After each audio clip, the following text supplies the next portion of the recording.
I want to thank PEF Secretary Treasurer Joe Donahue, PEF Parole Division 236 Leader Gina Lopez, and Parole Revocation Specialist Matthew Williams for joining me here today.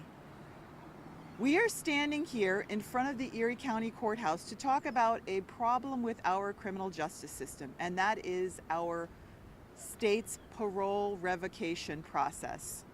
For those who don't know, parole is the process by which individuals who are convicted of crimes can apply to serve the remainder of their sentence in the community.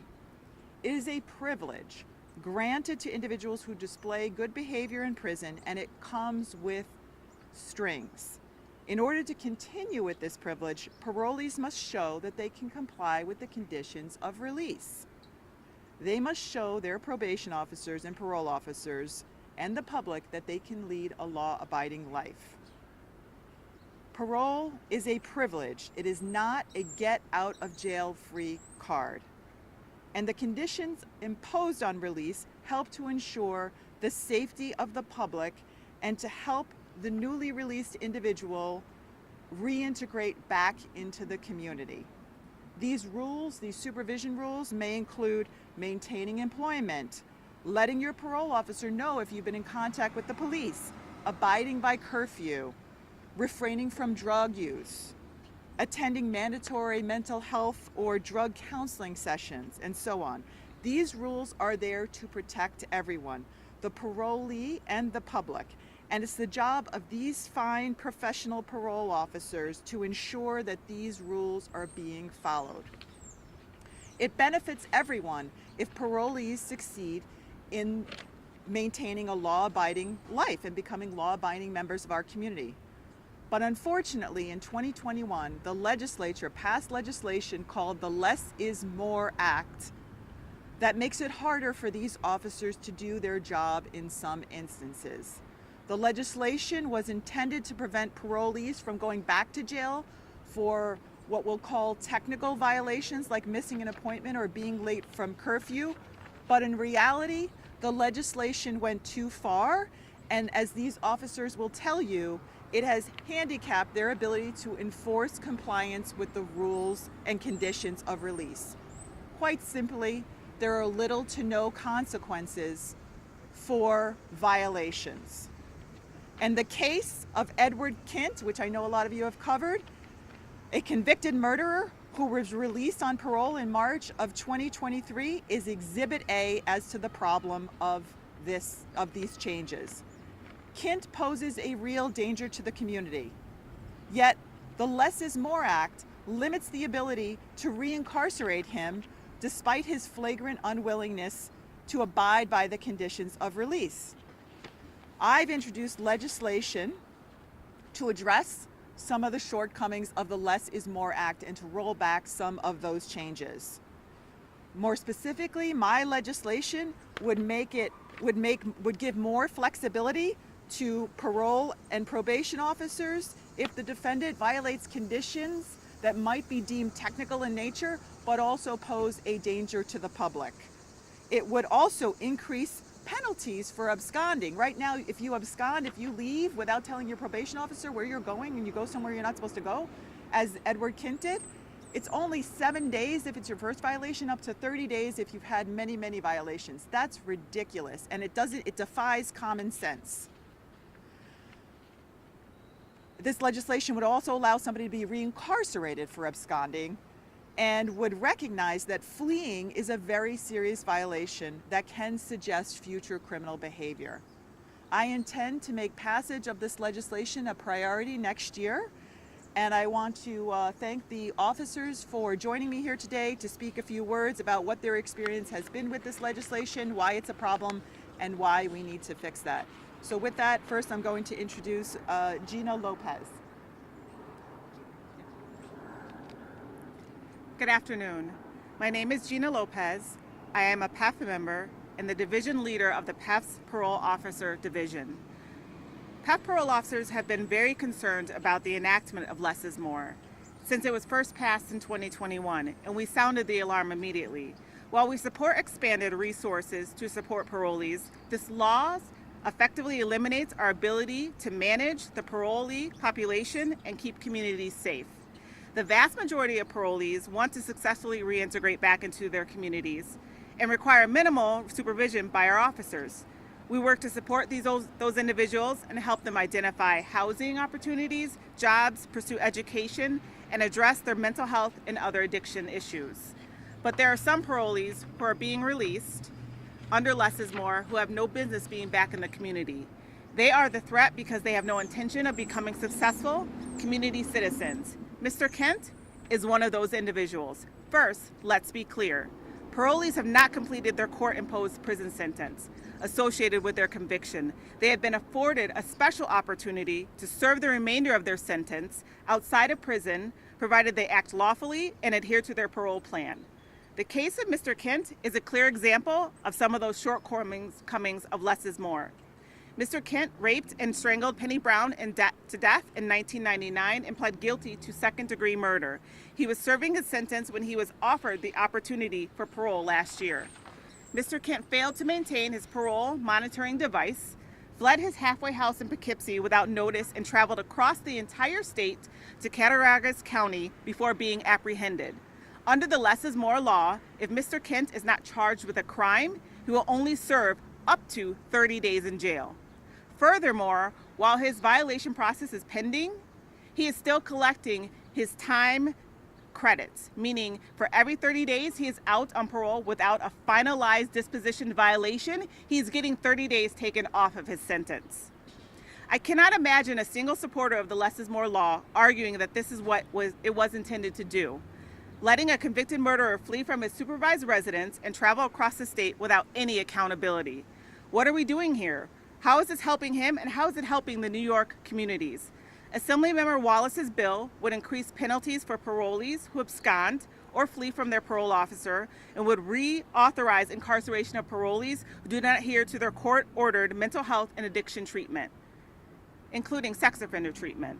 Additionally, this legislation eliminates the earned time credits used to decrease a parolee sentence when a parolee has a pending criminal court case, has absconded from supervision, or has not been in full compliance with all court-ordered supervision and treatment programs, including the ones he signed with the board-imposed conditions to be released from prison. We are proud to stand here with Assemblymember Monica Wallace, and we urge the passage of this important public safety measure as soon as possible. Thank you. Thank you, Gina. And now I want to introduce PEF, which stands for Public Employees Federation, Treasurer Joe Donahue.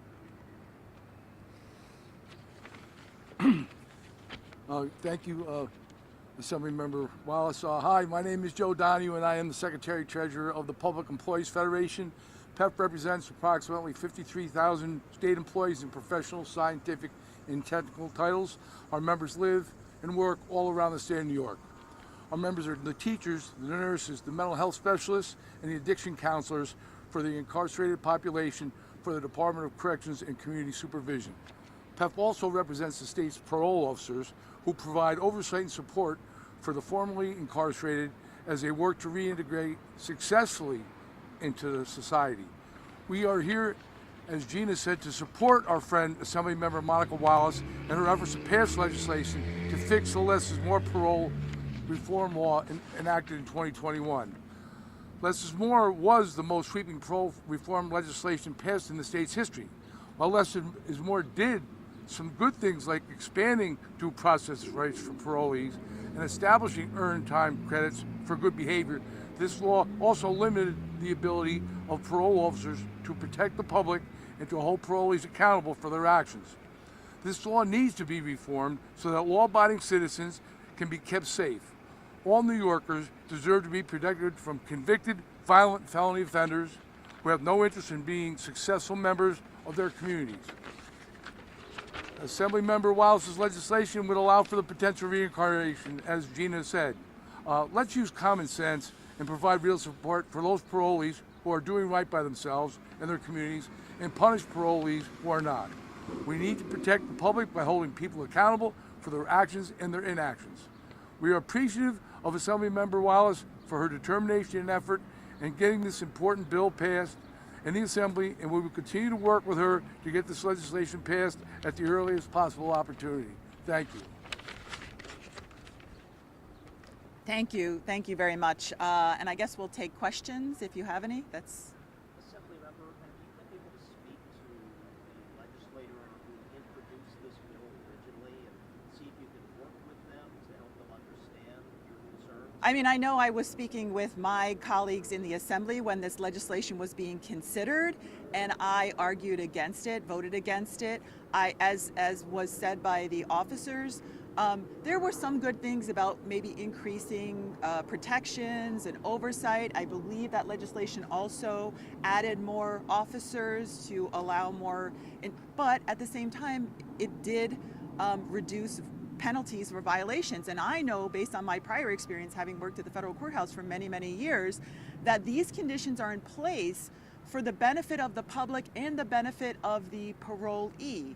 You know, these are conditions that we know, based on science, are going to lead to risky behavior and potential recriminalization. And that's the last thing the parolee or any of us want to happen. So it might be things like making sure you maintain employment, going to your required treatment sessions. All those things are going to keep you on the straight and narrow and prevent you from being reincarcerated, which is in what is in everybody's best interest.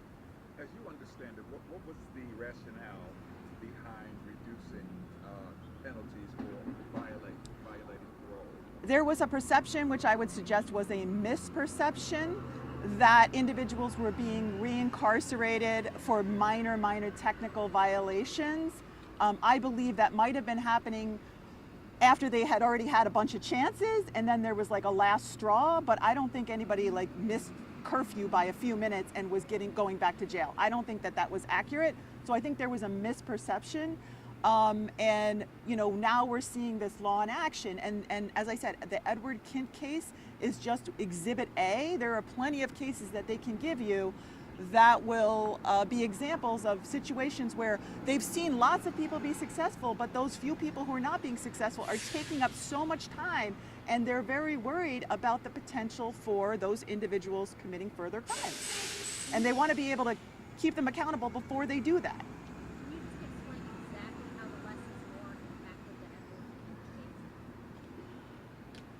Like exactly how, you know, if it weren't in place, yeah, how would so it be playing out differently? If it were not in Let place, you do it because you're more of an expert. I think I know, but I'll let you. if less is more was not in place, the main fact would be that he would be able to be held accountable for his certain category and how much time he would be able to get.